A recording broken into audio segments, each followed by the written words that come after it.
देखिए, तो पहले छोटी छोटी बातें नोट कीजिए, उसके बाद बड़ा ज्ञान दिया जाएगा। मशीन्स में सबसे जो बेसिक चीज़, जो पावर का जो यूनिट होता है वो वॉट होता है, इसमें कोई डाउट है? नहीं। अब ये जो वॉट है, हमेशा आपको याद रखना है, ये वॉट तभी बनेगा अगर यहाँ जो वर्क है वो जूल में, समझ आया? अच्छा। और जो टाइम है वो सेकंड में। और ओके। जूल जो बनता है, वो जूल कैसे बनता है? जूल बनता है न्यूटन इंटू मीटर। नहीं समझ में आया? ओके हाँ। जो कॉमन मिस्टेक है वो कॉमन मिस्टेक मैं आपको बता देता हूँ। आपका जो फोर्स है वो है 5 न्यूटन, ओके। और आप जो डिस्टेंस है वो आपका, लेट अस अज्यूम आपका जो डिस्टेंस हिला वो हिला 10 सेंटीमीटर। हम्म। अब आप ये मत अज्यूम कीजिए कि ये 50 जूल के बराबर हो जाएगा। मेरी बात नहीं समझ आई? नहीं, उसके लिए वो बदलना पड़ेगा। जी, हाँ जी। आपको वो जो सेंटीमीटर है उसको मीटर पे लेके जाना हाँ पड़ेगा। हाँ तो हाँ। बेसिकली आपकी फोर्स अगर हमेशा न्यूटन में होगी और डिस्टेंस अगर मीटर में है, तो न्यूटन इंटू मीटर करोगे तो निकलेगा जूल, नहीं तो नहीं निकलेगा। समझा। कोई डाउट? ना। उसी तरह आपने पावर वॉट में निकालनी है, हम्म। तो आपका जो वर्क है वो जूल में हाँ चाहिए। हाँ। उल्टे सीधे काम करोगे, सो फॉर एग्जांपल आपने यहाँ पर, मैं, क्योंकि एक और कन्वर्जन जो हम यूज़ करने वाले हैं इस चैप्टर में, मशीन्स में एक और कन्वर्जन जो यूज़ करने वाले हैं वो भी नोट कर लीजिए। वो कन्वर्जन ये है कि आप आईसीएसई सिलेबस में जो बार बार जो टर्म यूज़ करेंगे, वो टर्म यूज़ करेंगे के जी फोर्स। TGF। के जी एफ, के जी फोर्स। नहीं समझ में आया? हाँ जी। अब उसमें जो कन्वर्जन लगती है वो कन्वर्जन ये लगती है कि 1 kg फोर्स जो है वो एक, बेसिकली ये जो 1 kgf है, इसको जो जो भी टर्म दिया हुआ है, सो फॉर एग्जांपल अगर लेट अस अज्यूम आपको 5 kgf दिया हुआ है, तो ये जो कन्वर्जन आपने करनी है, तो kgf को आपको मल्टीप्लाई करना पड़ेगा, या तो मल्टीप्लाई करना पड़ेगा 9.8 से, 9.8 मीटर पर सेकेंड स्क्वायर से, या आपको मल्टीप्लाई करना पड़ेगा 10 से। यूजुअली क्वेश्चन में लिखा होगा कि आपको किससे मल्टीप्लाई करना है, अगर नहीं लिखा हुआ तो आप 10 से करके उसको गाड़ी आगे चला सकते हैं। 10 से कर सकते जी जी जी। हैं? अच्छा। यूजुअली आपका जो पेपर होगा हम्म। उसके फर्स्ट पेज में जहाँ इंस्ट्रक्शंस लिखी होती हैं, हाँ, वहाँ पे वहाँ वो जी की वैल्यू दे देते हैं। और जो क्वेश्चन है उसमें भी या तो वो लिख देते हैं कि जो जी है, अगर के जी फोर्स लिखा हुआ है, या तो वो बोल देंगे कि सर जी जो है वो 10 ले लीजिए। बट अगर क्वेश्चन में कुछ नहीं लिखा हुआ और पेपर के बिगनिंग में जो इंस्ट्रक्शंस लिखी हुई हैं वहाँ पर 10 लिखा हुआ है, तो आप आराम से 10 ले सकते हैं। ये बात समझ आ गई? अगर मतलब ऐसे कुछ मेंशन नहीं किया है तो 9.8 लेना है 10 लेना नहीं, मैं आपको ये कह रहा हूँ कि जब भी आप है? मतलब बोर्ड वो का होगा पेपर नहीं। जब भी आप बोर्ड का पेपर ओके। खोलेंगे, आपको जो लिस्ट ऑफ इंस्ट्रक्शंस पहले पेज पे लिखी होंगी, वहाँ पर आपको लिख दिया जाएगा कि सर जी क्या लेना है। अच्छा। नहीं समझ में आया? क्योंकि ये जो जी है ये हमें वर्क पावर एनर्जी में भी यही जी लेके आगे चलना है। बात समझ में आ गई?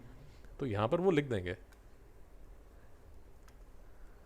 तो 1 kgf आप, मतलब जो कैलकुलेशन इजी करने के लिए 1 kgf 10 न्यूटन लेके गाड़ी चला सकते हैं। हाँ जी। बात समझ में आ गई? समझ गया। तो मैं आपको ये कहने की कोशिश कर रहा हूँ कि अब जैसे मशीन्स का आप क्वेश्चंस कर रहे हैं, अब उसमें जो लोड और एफर्ट है आईसीसी में, वो के जी फोर्स में चलाते हैं। जब वो लोड और एफर्ट की बात करते हैं तो बीच बीच में वो वर्क की बात भी करते हैं।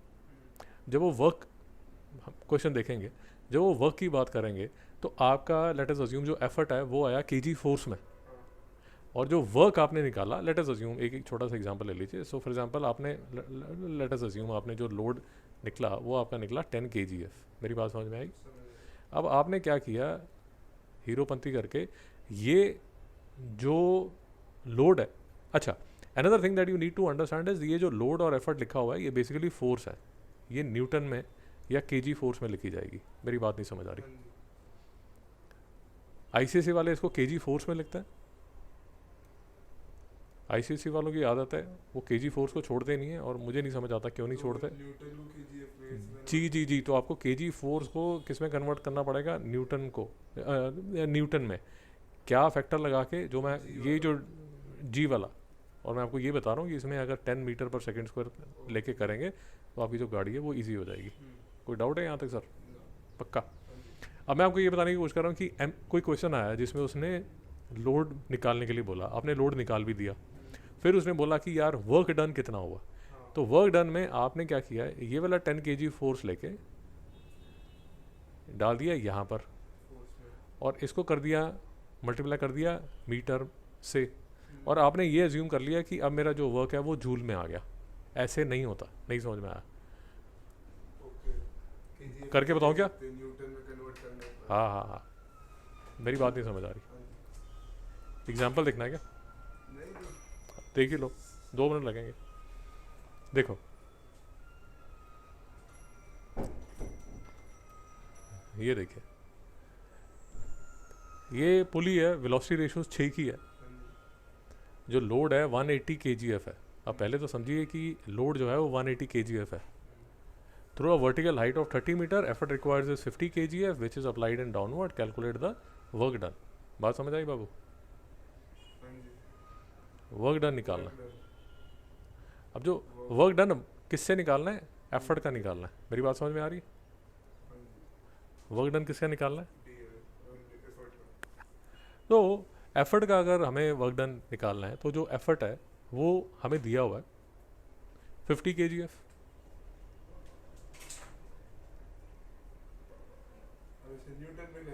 अब ये जो वर्क डन है इसको हमें मल्टीप्लाई करना पड़ेगा distance travelled due to effort. मेरी बात समझ आई? वो डी कैसे निकालेंगे उसकी अभी डिस्कशन करते हैं। समझ गया ना? ये लो यार, ये लो यार, अभी 2 मिनट में निकाल ही लेते हैं। ये 1 सेकंड मैं निकाल ही लेता हूँ यार, ताकि कंफ्यूजन चली जाए।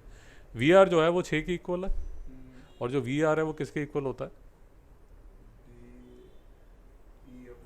भाई? देख के बता देना। डी अपॉन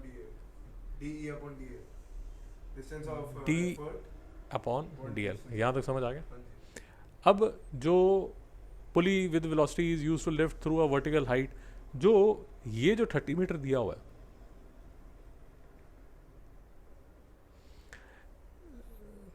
बहुत ही सिंपल केस ले लेते हैं, बहुत ही सिंपल केस ले लेते हैं। एक मिनट नहीं, पर एक कंफ्यूजन है। हाँ हाँ, जब 50 kgf हमने लिया तो हम 10 से मल्टीप्लाई नहीं करेंगे न्यूटन में जाने के लिए? 2 मिनट दीजिए, बस 2 मिनट दीजिए, 2 मिनट दीजिए।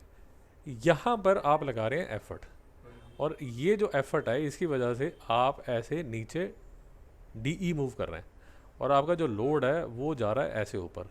तो ये है आपकी लोड साइड, और यहाँ पर आपका जो डिस्टेंस है वो कवर्ड बाय द लोड है। मेरी बात नहीं समझ आई? अब क्वेश्चन फिर से देखिए, पुली सिस्टम है, वेलोसिटी रेशो 6 दी हुई है, to lift a load 180 kgf through a vertical height of 30 metre. तो आपका जो लोड है जो 180 kgf का है वो कितना ऊपर जा रहा है? वो जा रहा है 30 मीटर। नहीं समझ में आया बाबू? मेरी बात समझ में आई? तो आपको दिया क्या जा रहा है? उन्होंने डीएल दिया है, क्योंकि आपका लोड ऊपर जा रहा है। वो लोड को ऊपर लेने के लिए आप कितना एफर्ट लगा रहे हैं वो दिया जाएगा DL इंटू 6। नहीं समझ में आया बाबू? नहीं, ये क्लियर है। अरे 2 मिनट शांति रखिए। तो DE जो है वो कितना, किसके इक्वल हो जाएगा? 6 into 180 मीटर। अब मैं इसलिए बोल रहा हूँ कि वो नंबर 180 मीटर लिखा हुआ है। अब इस नंबर को समझने की कोशिश कीजिए। नंबर में एक ज्ञान छुपा हुआ है, और वो ज्ञान क्या छुपा हुआ है ध्यान से देखिए। अगर आपको लोड को 30 मीटर ऊपर लेना है तो आपको एफर्ट कितना लगाना पड़ेगा? 180 मीटर। अभी भी समझ नहीं आया बाबू? अच्छा, कहने का मतलब ये वडाला RTO में जाइए, वहाँ पर हैवी मशीन जो है वो पुली से जब ऊपर खींचते हैं तो आप जब देखोगे ना तो बड़ा अजीब सा लगता है कि चेन जो आदमी है वो बहुत ज़्यादा खींच रहा होता है, बहुत ज़्यादा चेन खींच रहा होता है, बट जो लोड है वो आराम से ऊपर जा रहा होता है। मेरी बात नहीं समझ आई? नहीं नहीं नहीं, उसमें वो सीन अलग है। हाँ, वो सीन अलग है। जो वेल में जो पुली है उसमें तू जितना खींचेगा नीचे, वो जो बकेट है वो उतनी ऊपर जाती है। उस केस में जो distance moved by the effort है और distance moved by the load है वो दोनों तरफ से सेम है। बट मैं ये बात कर रहा हूँ कि जिसमें heavy duty, let us assume car का इंजन है, कार का इंजन हमने बाहर निकालना यूजिंग द पुली। उसमें जो वो पुली लगी होती है उसमें जो आदमी उस इंजन को ऊपर खींच रहा होता है वो चेन को बहुत ज़्यादा खींच रहा होता है, बट वो जो इंजन साइड की जो चेन होती है वो बड़े आराम से ऊपर जा रही होती है। उसका जो रीज़न है वो रीज़न आपको दिख रहा है यहाँ पर, और यही मैं आपको बताना चाहता हूँ कि सर आप लोड कितना मूव कर रहे हैं 30 मीटर, और एफर्ट में आप कितना डिस्टेंस मूव कर रहे हैं 180 मीटर। कहने का मतलब वो जो मैकेनिक है, अगर उसने इंजन जो है हैवी इंजन जो है वो 30 मीटर ऊपर खींचना है तो उसको कितनी चेन नीचे खींचनी पड़ेगी, उसको 180 मीटर खींचनी पड़ेगी। और ये जो नज़र आता है, ये नज़र आता है वेलोसिटी रेशो, ये जो 6 का जो फैक्टर नज़र आ रहा है यहाँ पर नज़र आ रहा है। बाबू समझ नहीं आ रहा? और ये जो आप बात कर रहे थे इसकी वेल और बकेट की, उसमें जो वी आर होता है वो 1 होता है। जो वी आर 1 क्यों होता है?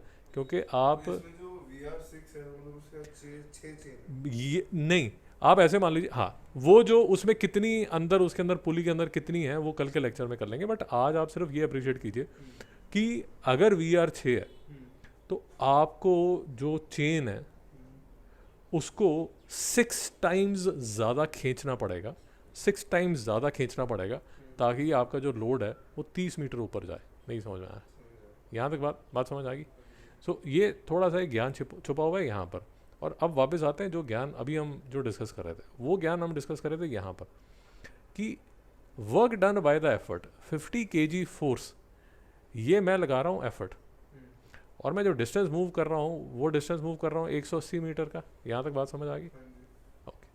अब अगर मैं ऐसे का ऐसा इसमें लगा दूँ, अगर ये 50 kgf को मैं मल्टीप्लाई कर दूँ 180 मीटर से और हंसता खेलता लिख दूँ यहाँ पर जूल, तो ये है गलत, क्योंकि आप kgf इंटू मीटर को जूल नहीं लिख सकते, आपको मल्टीप्लाई करना पड़ेगा इसको फैक्टर g से। नहीं समझ में आया बात? ये पूरा मल्टीप्लाई करोगे तो बनेगा आपका आंसर जूल में। नहीं समझ में आया जी? तो जैसे ये बनेगा 18 5 द 40 90, और एक ये और एक ये 90,000 जूल। बाबू डाउट है? मैं ना कल तू आएगा, मैं वो वीडियो निकाल के रखूँगा, तो उसमें ना बड़ा देखने में ना बड़ा अजीब सा लगता है कि एक तरफ जो मैकेनिक है वो तो इतना खींचता जा रहा है, और जो लोड है वो बड़े आराम से धीरे धीरे ऊपर आता है। उसका रीज़न ये है कि जो VR है वो 6 का है। सो तुझे जो चेन खींचनी पड़ती है, मैकेनिक को जो चेन खींचनी पड़ती है वो 6 टाइम्स खींचनी पड़ती है। नहीं समझ में आया? अच्छा ओके। और जो लोड मूव कर रहा है वो आराम से नवाबों की तरह धीरे धीरे कर रहा है। अभी भी नहीं समझ आया? अच्छा, एक चीज़ और, अब ये ना बिल्कुल बेसिक सी चीज़ें हम डिस्कस कर रहे हैं, और तू न्यूमेरिकल करेगा तो और अच्छी तरह समझ आएगा। अब जब तू न्यूमेरिकल करेगा उसमें क्या क्या चीज़ों का ध्यान रखना है मैं तुझे वही बता रहा हूँ, ताकि हर बार जाके खड्डे में ना घुस जाए। तो ये हमें, इसमें तो हमें कोई डाउट नहीं है कि जो मैकेनिकल एडवांटेज है वो लोड अपॉन एफर्ट है। जो लोड और एफर्ट है ICC के न्यूमेरिकल्स में KGF में ही होता है। अगर KGF में है तो न्यूटन में लेके जाना पड़ेगा, बट अगर न्यूटन में है तो न्यूटन में ही रहने दीजिए, फिर उसके साथ उंगली मत कीजिए। नहीं समझ में आया तो ध्यान से देख लीजिए किस यूनिट में, किस दुनिया में आप। जी बताइए। हाँ, load, yes correct, absolutely correct, शाबाश। कि ये जो है लोड और एफर्ट जो है उसका यूनिट है, बट MA जो है वो है यूनिटलेस, क्योंकि वो क्या है, रेशो। नहीं समझ में आया? ये यूनिटलेस है, ये भी यूनिटलेस है, ये भी यूनिटलेस है, और जो आपकी एफिशिएंसी है वो भी यूनिटलेस है। मेरी बाबू यहाँ तक कोई डाउट? ओके। तो VR जो है वो हमें पता है DE अपॉन DL है, distance moved due to effort and distance moved due to load. नहीं समझ में आया? बेसिकली यार ऐसा है कि वही अगर हम मैकेनिक वाला एग्जांपल लें तो एफर्ट मतलब जो वो मैकेनिक जो है वो जो ऊपर खींच रहा है, और वो कार का इंजन जो है जो ऊपर की तरफ जा रहा है वो है उसका लोड। नहीं समझ में आया? पक्का? एक चीज़ समझिए, थोड़ा सा ज्ञान ज़्यादा मिल रहा है। ये वही RTO में जाके ये जो आपको ऐसी यूँ बड़े बड़े जो क्रेन्स लगी होती हैं, देखा ही होगा। वो क्रेन्स में ये यहाँ पर ये जो इंजन आप मूव कर रहे हो, इसके अंदर जो मैकेनिज़्म लगा हुआ है, यहाँ से लेके यहाँ तक जो मैकेनिज़्म लगा है, वो यही मैकेनिज़्म लगा हुआ है, वो ब्लॉक एंड टैकल का ही लगा हुआ है। अच्छा नहीं समझ में आया? समझा। तो पुलिस में आपकी किताब में जो ऐसे करके उन्होंने डायग्राम्स बनाए हुए हैं ना, यूं करके जो डायग्राम्स बनाए हुए हैं, ये जो यस यस ये वाला जो है वो लगा होगा ये बाजू, और ये वाला जो है वो लगा होगा ये बाजू। नहीं समझ में आया? पुली और ब्लॉक एंड टैकल अलग है? सेम ही है यार। सबसे जो बेसिक पुली जो है, वो सबसे बेसिक जो पुली है वो तो हमारे वो गांव की बाला जो पानी निकाल रही है वो है, हाँ जी। ठीक है। But what I can do is, जब यहाँ पर एक व्हील लगा हुआ है, so I can very well apply 3 wheels यहाँ पर। नहीं समझ में आई मेरी बात? Okay, yeah. And I can apply 2 wheels और 3 व्हील्स हियर। हम्म, तो जब उस डिस्क के अंदर 3 घूमने वाली चीज़ें रहेंगी, मैं जो कल एग्जैक्टली वो ब्लॉक एंड टैकल दिखा भी दूंगा, पड़ी हुई है मेरे पास। तो ये जो यहाँ पर ये जो है, ये बेसिकली 3 डिस्क उसके अंदर है। नहीं समझ में आया? समझा। फोटो से और समझ आएगा। एक्चुअली मैंने एक बार तो इससे क्या ज़्यादा एफिशिएंट घूमता है 3 के साथ? ये? इससे जो उसका जो मैकेनिकल एडवांटेज है वो इंक्रीज हो जाता है। ओके। तो वीआर मैकेनिकल एडवांटेज और वीआर, तो जितने ज़्यादा यहाँ पर ये गोले लगाएगा, जितने ज़्यादा यहाँ पर गोले लगाएगा, तेरा जो एमए और वीआर है वो उतना ज़्यादा इंक्रीज हो जाएगा। अभी भी नहीं समझ आया? तो उसका जो प्रैक्टिकल एप्लीकेशन है वो आपको, मतलब ये सब जो ज्ञान है उसका जो प्रैक्टिकल एप्लीकेशन वो दिखता है ये वाली क्रेन में। तो क्रेन कभी यहाँ पर आरटीओ में घूमने फिरने जाएगा तो उसमें देखना, अगर ध्यान से यहाँ पर खड़ा होकर तू देखेगा ना, यहाँ पर खड़ा होकर ऊपर देखेगा, यहाँ देख ऊपर देखेगा, तो तुझे वो ब्लॉक एंड टैकल का सिस्टम यहाँ पर नज़र आएगा। मेरी बात नहीं समझ आ रही? बाहर वो स्क्रूज जो लगे रहते हैं मोटे नहीं, मैं जो बताता हूँ, मैं कल आएगा तो मैं एक वहाँ वीडियो बनाया हुआ है, मैं तुझे वीडियो भी दिखा दूंगा, वीडियो मैं तुझे भेज दूंगा। तो अगर तू देखेगा, या एक सेकंड रुक यार, मैं तुझे अभी दिखाई देता हूँ। तो ये अगर आप देखेंगे, ये देखिए, ये आपको दिख रहा है, ये दिख रहा है। तो ये जो क्रेन का सिस्टम है ये ब्लॉक एंड टैकल सिस्टम है, दिख रहा है? तो वो जब दिखाते हैं, ये देख हाँ, अगर आप ध्यान से देख पा रहे हैं, भक्ति पर हाँ भाई भक्ति की बार की है। ये देखिए आपकी बुक में जो ऐसे करके ये दिखाया हुआ है, ये ऐसे करके जो दिखाया हुआ है वो ये वाला सिस्टम है। नहीं समझ में आया? ये 3 ऊपर है और ये 3 नीचे है। नहीं समझ में आया? पर उसमें तो ऐसा था कि ऐसे ऐसे मैं वही समझाने की कोशिश कर रहा हूँ, वही ये कन्फ्यूजन है। ये जो 3 इसने दिखाए हैं वो साथ बेसिकली में ये साथ में ही हैं, इसके अंदर ही हैं, ऐसे करके इसके अंदर ही हैं। अच्छा, ओके। वो ये वाला है, वही मैं कहने की कोशिश कर रहा हूँ। नहीं समझ में आया? समझ आया। तो ये जो हमारी ये जो क्रेन चलती हैं, जो क्रेन चलती हैं, अगर तू ध्यान से देखेगा तो उसमें ये दिख रहा है, ये 1 2 3 दिख रहा है? नहीं समझा? समझा। ये देख, ये देखा, एक नहीं यहाँ 4 है आई थिंक, 1 2 3 4 है, 4 है। तो 4 उसने पूरा ऊपर, दिख रहा है शायद, 5 है। अब क्लियर है, 1 2 3 4 तो 5 5 है। तो इसमें अब तू देखेगा 5 अगर ऊपर है, 5 नीचे 1 2 3 4 5, हाँ, और नीचे कितने? नीचे 4 है। नीचे 4 समझा क्या? अनइक्वल रखते हैं। नहीं, इक्वल रख सकते हैं, 5 5 रख सकते हैं, 5 4 रख सकते हैं। बेसिकली मैं ये कहने की कोशिश कर रहा हूँ कि you are trying to increase the mechanical advantage, you are trying to increase the velocity ratio, ये करने की कोशिश कर रहे हैं। नहीं समझे? तो ये जो हम कर रहे हैं, इसका जो प्रैक्टिकल एप्लीकेशन है वो दिखता है क्रेन में। और of course you can pull also, जैसे कई बार वो ह्यूमन उसमें इंटरवेंशन चाहिए होती है। वो एक बड़ा प्यारा सा वो लेक्चर है, वीडियो है, उसमें वो बंदा खींच रहा है और वो आराम से वो इंजन ऊपर जा रहा है, तो उससे और अच्छी तरह समझ आता है। बाबू यहाँ तक कोई डाउट? तो जो एफिशिएंसी है, that is work output upon work input, कोई डाउट? अच्छा, ये डेरिवेशन है, क्योंकि वर्क आउटपुट जो वर्क है वो load into distance move due to load है, effort into distance move due to effort है, नहीं समझ में आया? तो लोड अपॉन एफर्ट जो है, ये वाला जो ये लोड अपॉन एफर्ट जो है, ये किसके इक्वल हो गया? ये इक्वल हो गया एम ए के, और ये जो D E upon D L है ये किसके इक्वल हो गया? 1 अपॉन आर के। तो बेसिकली कई बार एग्जाम्स में विनीत बाबू आपसे डेरिवेशन मांग लेंगे कि भाई यस, कि प्रूव करो कि जो एम ए है वो वी आर इंटू नीटा होता है, एफिशिएंसी होता है, नहीं समझ में आया? या ऐसे करके लिख देते हैं derive a relation between efficiency load and effort, या ऐसे करके लिख देंगे derive a relation between efficiency mechanical advantage and velocity ratio. कोई डाउट यहाँ तक? पक्का? ओके। तो इतने ज्ञान के बाद थोड़ा सा ज्ञान और, हाँ तो हाँ, जब हम न्यूमेरिकल करेंगे तो वो आपसे पूछेगा power developed by the effort.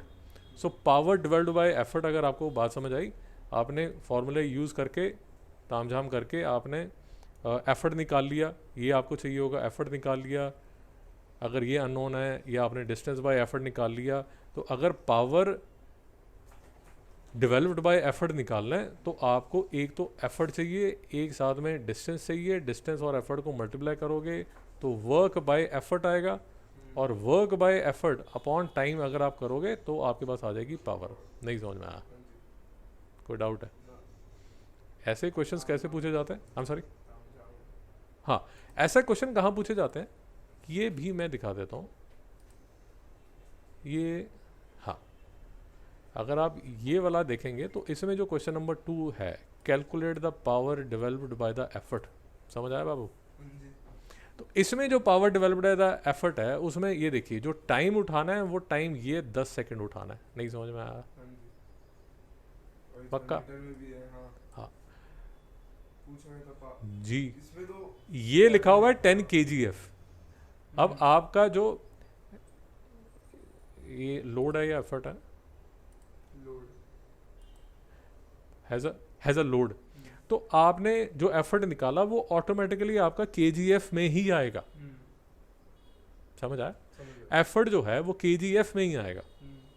फिर आप डिस्टेंस ड्यू टू एफर्ट निकालेंगे, और फिर आपको जो वो kgf वाला एफर्ट है उसको चेंज करना पड़ेगा न्यूटन में। ये चीज़ें आपको ध्यान में रखनी पड़ेंगी। छोटे छोटे से न्यूमेरिकल है, ज़्यादा कोई उसमें R&D है नहीं।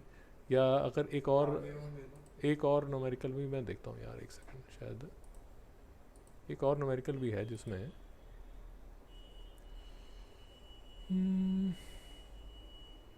नहीं, इसमें नहीं है, ये सिंपल वाले हैं, पावर वाले नहीं है। यहाँ तो कोई डाउट? ओके, तो ओके, ये हमने डिस्कस कर लिया। ओके, एक चीज़ और याद रखनी पड़ेगी, थोड़ी चीज़ याद रखिए। अब 5-6 न्यूमेरिकल करेगा तो समझ आनी शुरू हो जाएगी। एफिशिएंसी चेंज हो सकती है। एफिशिएंसी 100% से ज़्यादा नहीं हो सकती। 100% जो है वो मैक्सिमम होती है, उससे कम ही होगी, उससे ज़्यादा नहीं होगी। एफिशिएंसी चेंज हो सकती है। वेलोसिटी रेशो हमेशा सेम ही रहती है। मतलब एक पुली जो है, अगर उसकी एफिशिएंसी 100% है या 80% है या 90% है या 60% है, उस पुली का वेलोसिटी रेशो जो है वो कांस्टेंट रहेगा। वेलोसिटी रेशो जो है वो एफिशिएंसी पे डिपेंड नहीं करती, बट जो मैकेनिकल एडवांटेज है वो एफिशिएंसी पे डिपेंड करता है। विनीत बाबू, नहीं समझ में आया? इसका मतलब ये हुआ कि आप किसी सिस्टम से डील कर रहे हो जिसका जो वेलोसिटी रेशो है वो 4 है। अगर एफिशिएंसी 100% है तो जो मैकेनिकल एडवांटेज है वो हो जाएगा 4। बट उसी सिस्टम में अगर एफिशिएंसी 75% है तो आपका जो मैकेनिकल एडवांटेज है वो हो जाएगा 3। नहीं समझ में आया? तो फॉर अ सर्टन सिस्टम, आपका कोई भी ब्लॉक टैकल जो भी आपने किया, उसका जो वेलोसिटी रेशो है वो फिक्स हो जाता है। डिपेंडिंग अपॉन द एफिशिएंसी, वो एफिशिएंसी के हिसाब से जो मैकेनिकल एडवांटेज है वो ऊपर नीचे होता रहता है। नहीं समझ में आया? अब ये जो फंडा है ये न्यूमेरिकल्स में बहुत ज़्यादा हेल्प करता है। और फाइनली छोटी सी बात, कि जो 75% है उसको लिखा जा सकता है 75/100, can be written as 3/4, can be written as 0.75। तो आप जब न्यूमेरिकल्स कर रहे हैं इसको यूज़ कर सकते हैं, इसको यूज़ कर सकते हैं, इसको यूज़ कर सकते हैं। नहीं समझ में आया बाबू? तो फाइनली हमारा जो होमवर्क है ये वाला आप देखेंगे, ये वाला देखेंगे, हम्म, ये वाला जो है इसका पीडीएफ आपको मिल जाएगा, हाँ जी, ठीक है। और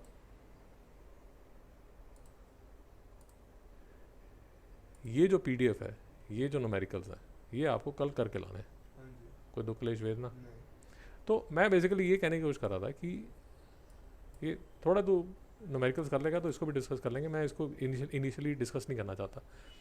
ये जो दिखता है ना, ये जो 3 गोले दिख रहे हैं, ये बेसिकली एक ही गोला है, हाँ जी, उसके जैसे अभी हमने देखा था ना वो हाँ, 5 है, उसके अंदर है। ये ऐसा नहीं कि ये अलग अलग अलग होता है, ऐसा नहीं होता।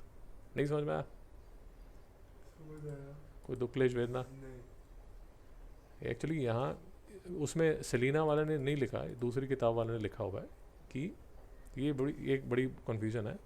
इन this pulleys system there are 2 sets of pulleys each containing 2 or more pulleys, these pulleys are mounted on a common axle and same radius. However, for diagrammatic convenience, the pulleys are shown of different diameters and mounted on different axles. समझ आया? वो एक ही axle पे ऊपर और नीचे 2 axle होते हैं जिसपे वो होता है। नहीं समझ में आया? समझ आया, एक छोटी सी डेफिनेशन और है, ये भी समझ लीजिए, डिटेल में करते रहेंगे बट छोटी छोटी बातें आज समझ लें।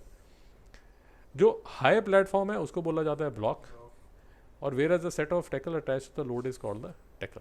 नहीं समझ में आया? ऊपर वाले को ब्लॉक बोला जाता है, नीचे वाले को टेकल बोला जाता है। दुख क्लेश वेदना? ना, ठीक है, कल और आगे डिस्कशन करते हैं। हाँ जी।